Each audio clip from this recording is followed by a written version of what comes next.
Yes, so there are gender differences in visual and spatial awareness. Just overall in the population between males and females, females have been found to have a better verbal memory skills, and they actually have a decrease in visual memory skills compared to males.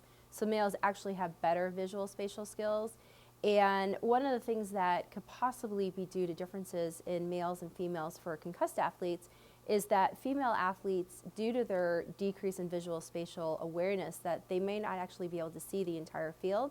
So they're more narrowly focused on their one opponent and not seeing who might be coming from the peripheral standpoint and their vision from the peripheral field to see that person coming to potentially have some contact with them or some type of hits with them that could actually predispose them for having a concussion, whereas males are more likely to have an increase in visual spatial awareness. So they're able to see the whole field and they're able to see the hit come. And that goes back down to another potential reason is the anticipatory effects that occur between males and females. So we find that if individuals are anticipating the hit or if they're anticipating hitting a soccer ball, that they actually will contract their muscles, and that anticipation will actually decrease their frequency for concussions. And if females don't have that anticipation, it may actually increase their risk for a concussion. So one of the things that we are looking into that goes with culture of awareness, it has to do with healthcare providers and their ability to recognize and understand that female athletes may actually come to them with a sport-related concussion. In addition, that they need to understand that females may take longer to recover from their concussion.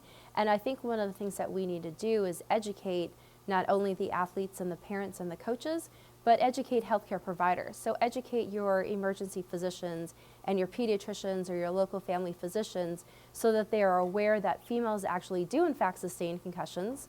They incur concussions at an increased injury rate in comparable sports of basketball and soccer and softball, ice hockey or lacrosse. So I think if your healthcare providers are understanding that they may actually be seeing patients who are females who have concussions, I think that is also going to help. So basically an increase in education to everyone involved and an increase in the culture of awareness. We do know that females tend to have an increased risk for concussions in soccer compared to male soccer players, and one of the reasons that females might have an increased risk in concussion has to do with the size of the soccer ball compared to their head.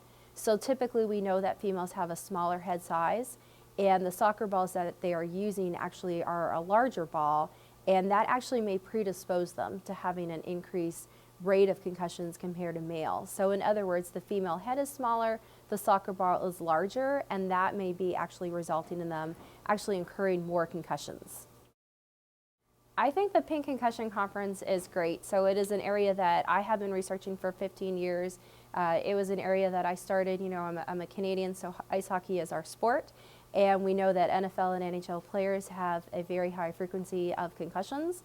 And one of the things that I really wanted to do when I started researching was actually looking at females. So really paying attention more to the female athlete, because the male athlete in your football and ice hockey, boxing, they all get the attention, but I didn't feel like female population was getting the same attention.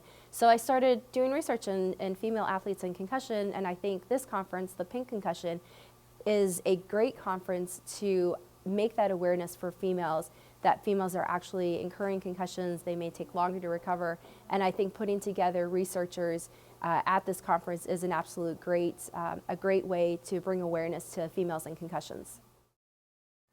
I actually found them all very informative and very moving, but looking at the new injury rates that are coming out, that Dr. Zach Kerr presented on, I think that was very interesting to see how some of the trends are changing a little bit, but we're still finding that female athletes in those comparable sports have an increase in injury rates compared to the male sports.